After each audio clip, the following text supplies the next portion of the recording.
Assalamualaikum warahmatullahi wabarakatuh. Yang terhormat kepada Ibu Esi Fitriani Komara SE MSI selaku dosen pengampu mata kuliah analisis laporan keuangan dan rekan-rekan mahasiswa yang berbahagia. Puji dan syukur marilah kita panjatkan kepada Allah Subhanahu wa taala yang telah memberikan nikmat dan hidayah pada kita semua. Salawat serta salam tak lupa kita curahkan kepada junjungan Nabi kita Muhammad SAW. Sebelumnya, kami dari kelompok 7 akan memaparkan tentang analisis variabel yang mempengaruhi struktur modal dilihat dari profitabilitas, likuiditas, dan struktur aktifanya. Dan kelompok 7 yang beranggotakan, yang pertama ada Rismawati dengan NIM belakang 214, lalu ada Silviana Azhar dengan NIM belakang 218, lalu selanjutnya ada Indah Permatasari dengan NIM belakang 255, lalu ada Resal Jainuddin Alamsyah dengan NIM belakang 179, lalu ada saya sendiri Sani Wahidin Utami dengan NIM belakang 180. Lalu selanjutnya di sini ada pengertian struktur modal. Menurut Halim tahun 2007, struktur modal adalah perimbangan jumlah hutang jangka pendek yang bersifat tetap, hutang jangka panjang, saham preferred, dan saham biasa. Dalam teori struktur modal dinyatakan mengenai apakah perubahan struktur modal berpengaruh atau tidak terhadap nilai perusahaan. Dengan asumsi keputusan investasi dan kebijakan dividen tidak berubah. Apabila ada pengaruhnya, berarti struktur modal yang terbaik. Tetapi sebaliknya, jika tidak ada pengaruhnya, berarti tidak ada struktur modal yang terbaik. Komponen struktur modal. Yang pertama ada modal asing. Modal asing atau hutang, modal yang berasal dari luar perusahaan yang sementara bekerja di dalam perusahaan. Dan untuk perusahaan yang bersangkutan, modal adalah hutang yang pada waktunya harus dilunasi. Dalam mengambil keputusan mengenai penggunaan utang harus mempertimbangkan besarnya biaya tetap yang timbul dari utang dalam bentuk bunga yang akan mengarah pada peningkatan lever keuangan dan tingkat pengembalian yang semakin tidak pasti bagi pemegang saham biasa. Modal asing atau utang luar negeri dibagi menjadi 3 jenis, yaitu utang jangka menengah, utang jangka pendek, dan utang jangka panjang. Sedangkan modal sendiri atau ekuitas pada dasarnya adalah modal yang berasal dari pemilik perusahaan dan yang tertanam dalam perusahaan untuk jangka waktu yang tidak terbatas. Modal sendiri diharapkan tetap di perusahaan untuk jangka waktu yang tidak terbatas, sementara modal pinjaman telah jatuh tempo. Modal sendiri dalam suatu perusahaan terdiri dari beberapa jenis, yaitu modal saham, cadangan, laba ditahan. Next, teori struktur modal. Yang pertama ada pecking order theory. Pecking order theory adalah urutan sumber pendanaan dari internal laba ditahan dan eksternal penerbitan ekuitas baru. Teori pecking order memiliki dasar dari dua asumsi yang menonjol. Yang pertama, para manajer lebih tahu prospek perusahaan mereka sendiri dibanding dengan investor luar. Yang kedua, manajer bertindak dalam kepentingan terbaik pemegang saham yang ada. Yang kedua, signaling theory. Menurut Arifin, memberikan pernyataan teori ini tersusun dari asumsi adanya asymmetric information antara manajer dan pemegang saham. Karena terdapat asymmetric information, maka manajer harus berupaya memberikan sinyal kepada investor. Sinyal tersebut harus dalam bentuk sesuatu yang bisa dipercaya dan tidak mudah ditiru atau mahal untuk menirunya. Nah, yang ketiga ada trade atau of theory. Menurut Brigham dan Houston, trade-off theory dan Leverage memberikan pernyataan bahwa perusahaan melakukan penyeimbang antara manfaat dan pendanaan dengan utang.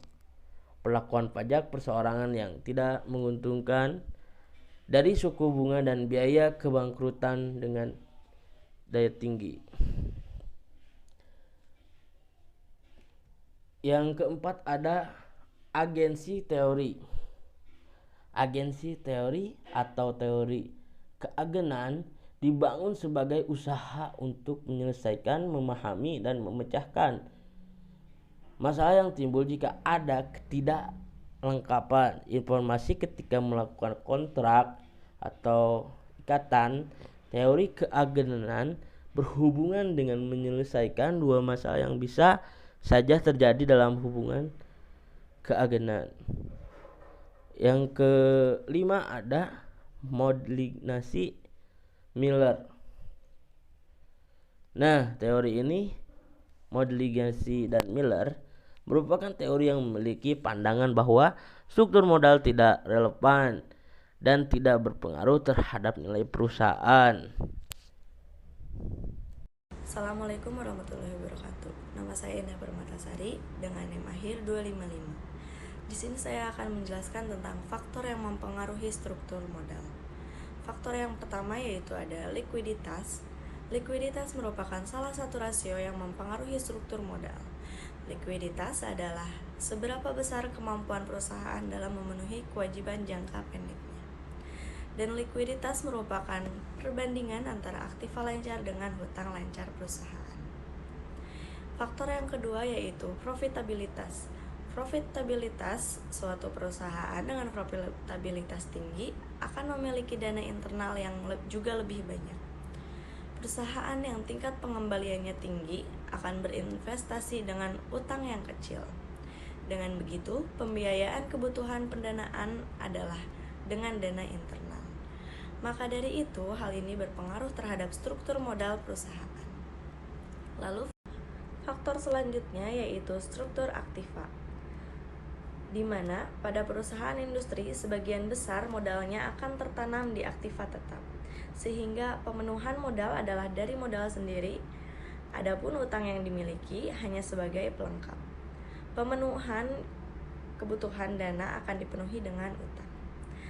Faktor yang selanjutnya yaitu ada ukuran perusahaan. Perusahaan yang besar akan melakukan diversifikasi usaha yang lebih banyak.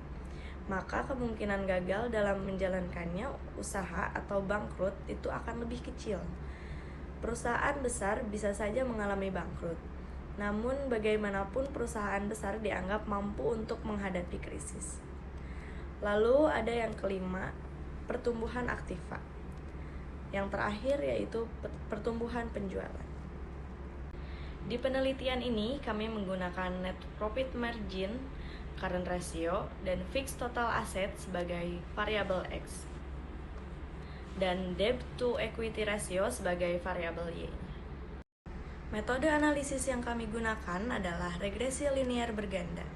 Regresi linear berganda digunakan untuk mengetahui pengaruh profitabilitas, likuiditas, dan struktur aktiva terhadap struktur modal.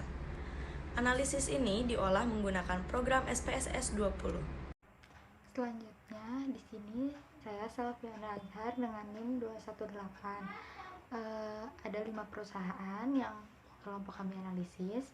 Yang pertama ada PT Adaro Energi Tbk, yang kedua ada PT Atlas Resort Tbk, yang ketiga ada PT G Resort Asia Pasifik, yang keempat ada PT Bumi Resort Mineral Tbk, yang kelima ada PT Aneka Tambang Tbk. Selanjutnya di sini ada tabel operasionalisasi variabel. Yang pertama ada profitabilitas sebagai X1. Konsep variabelnya kemampuan perusahaan dalam menghasilkan profit pada tingkat penjualan tertentu. Indikatornya NPM sama dengan EAT dibagi sales. Ukurannya persen, skalanya rasio. Selanjutnya ada likuiditas sebagai X2. Konsep variabelnya perbandingan antara aset lancar dengan utang lancar. Indikatornya current ratio sama dengan aset lancar dibagi utang lancar. Ukurannya persen, skalanya rasio. Selanjutnya ada struktur aktiva sebagai X3. Variabelnya perbandingan aktiva tetap dengan total aktiva. Indikatornya FTA sama dengan fixed asset dibagi total aset. Ukurannya persen, skalanya rasio. Selanjutnya ada struktur modal sebagai Y. Variabelnya perbandingan jumlah hutang dengan ekuitas. Indikatornya DER sama dengan total hutang dibagi modal. Ukurannya persen, skalanya rasio. Di sini selanjutnya ada hasil perhitungan net profit margin, current ratio, dan FTA. Ada 5 perusahaan. Yang pertama Aden, yang kedua Atras, yang ketiga Resif, yang keempat Burmi, dan yang kelima ada Antam. Selanjutnya di sini ada hasil regresi dan analisis. Pengaruh net profit margin terhadap debt to equity ratio berdasarkan hasil di atas diperoleh nilai koefisien variabel profitabilitas X1 NPM sebesar min 14,259, nilai signifikansi untuk profitabilitas X1 NPM sebesar 0,854 lebih besar dari 0,05, sehingga dapat disimpulkan bahwa profitabilitas yaitu net profit margin atau NPM tidak berpengaruh terhadap struktur modal. Hasil regresi dan analisis uji parsial yang kedua adalah pengaruh current ratio terhadap debt to equity ratio. Berdasarkan hasil di atas diperoleh nilai koefisien variabel likuiditas X2 sebesar min 1,640, nilai signifikansi untuk likuiditas X2 yaitu sebesar 0,401, lebih besar dari 0,05, sehingga dapat disimpulkan bahwa likuiditas yaitu current ratio tidak berpengaruh terhadap struktur modal atau DER. Lalu yang ketiga ada pengaruh fixed total asset terhadap debt to equity ratio. Berdasarkan hasil di atas diperoleh nilai koefisien struktur aktiva X3 sebesar min 2,090. Nilai signifikansi untuk likuiditas X3 sebesar 0,790, lebih besar dari 0,05, sehingga dapat disimpulkan bahwa likuiditas yaitu tidak berpengaruh terhadap struktur modal atau DER. Uji hasil simultan. Nah, dari hasil di atas diperoleh nilai F pada tersebut hitung sebesar 0,217 dan signifikasi sebesar 0,89. Terlihat bahwa nilai signifikasi tersebut lebih besar dari 0,05. Hal ini menunjukkan bahwa CRX1, ROE X2, dan TAT X3 berpengaruh secara simultan terhadap struktur modal DER karena nilai signifikasi lebih besar dari 0,05. Selanjutnya, saya akan menjelaskan kesimpulannya. Berdasarkan hasil analisis dan pembahasan, maka dapat disimpulkan bahwa yang pertama, profitabilitas yaitu net profit margin tidak berpengaruh terhadap struktur modal. Lalu yang kedua, ada likuiditas yaitu current ratio tidak berpengaruh terhadap struktur modal. Lalu yang terakhir ada struktur aktiva yaitu fixed total asset tidak berpengaruh terhadap struktur modal.